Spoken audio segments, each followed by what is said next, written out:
Viewers, আমি Parvez Ahmed, Dhaka stock market চ্যানেলে স্বাগতম। আশা করি আল্লাহর অশেষ রহমতে সকলে ভালো আছেন, সুস্থ আছেন। তো আমি আমার পূর্ববর্তী ভিডিও অর্থাৎ গতকালকে মার্কেট চলাকালীন একটা ভিডিও ইউটিউবে আপলোড করছি। সেই যে আমি বলছিলাম যে আমাদের ব্যাংক সেক্টর বেশ একটা মেসিভ রিটার্ন জেনারেট করে দিয়েছে।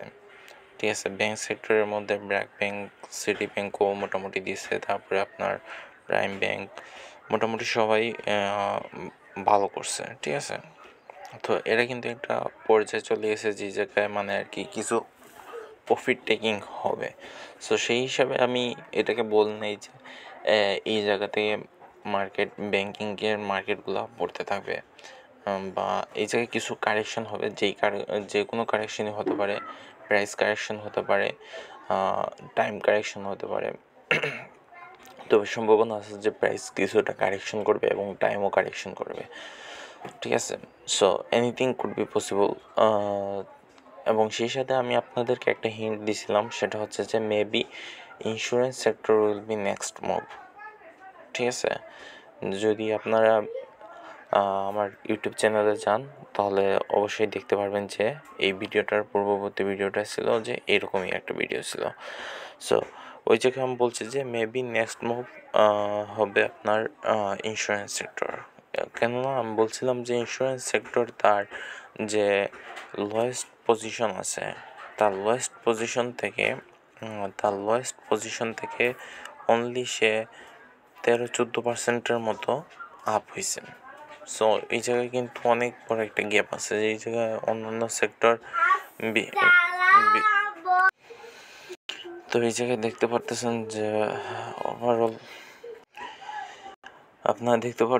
যে ওভারঅল ইন্ডেক্স কিন্তু আজকে সময় সময় কিন্তু কারেকশন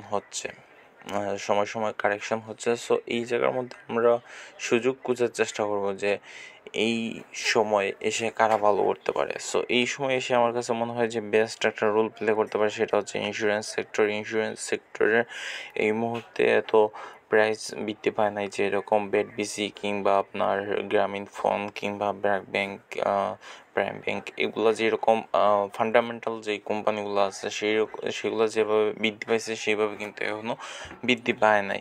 সো আমার কাছে মনে হচ্ছে যে আগামী সপ্তাহ আশা করি যে আমরা ইন্স্যুরেন্স সেক্টরে একটা জয় দেখতে পারবো এবং ইন্স্যুরেন্স সেক্টর ভালো একটা রোল প্লে করতে পারবে। সো এখনও অনেকগুলা ইন্স্যুরেন্স আছে যেগুলো একবারে তোলানিতে, যেগুলো সাধারণত 60 টাকার আশেপাশে থাকে, সেগুলো এখন বর্তমানে 40 টাকা পাচ্ছেন। যেগুলো 50 টাকা থাকতো সেগুলো এখন 30 টাকা, 32 টাকা এরকম পাচ্ছেন। সো সো এখনও অনেক গ্যাপ আছে। আমি মনে করি সব মার্কেট যদি পড়ে তাহলে দেখবেন যে ইন্স্যুরেন্স সেক্টর ঘুরে দাঁড়াবে, এবং মার্কেট যদি উঠেও তবুও ইন্স্যুরেন্স সেক্টর আশা করি বেশ ভালো একটা রিটার্ন জেনারেট করে দিবে। সো ভালো থাকবেন, সুস্থ থাকবেন। এটা একটা লো পেইড আপ সেক্টর এবং এখানে বেশ ভালো একটা সুযোগ আমি মনে করি মার্কেট দিবে। সো ভালো থাকবেন, সুস্থ থাকবেন। আর আপনার কমেন্ট করতে পারেন, আপনার কমেন্ট এটা আমরা অনেক উৎসাহ নিয়ে পড়ি, এবং আমি এখানে কাউকে প্ররোচিত করতেছি না। আপনার বিনিয়োগ আপনি করবেন, বুঝে শুনে বিনিয়োগটা করবেন। তো ভালো থাকবেন, সুস্থ থাকবেন। আল্লাহ হাফিজ।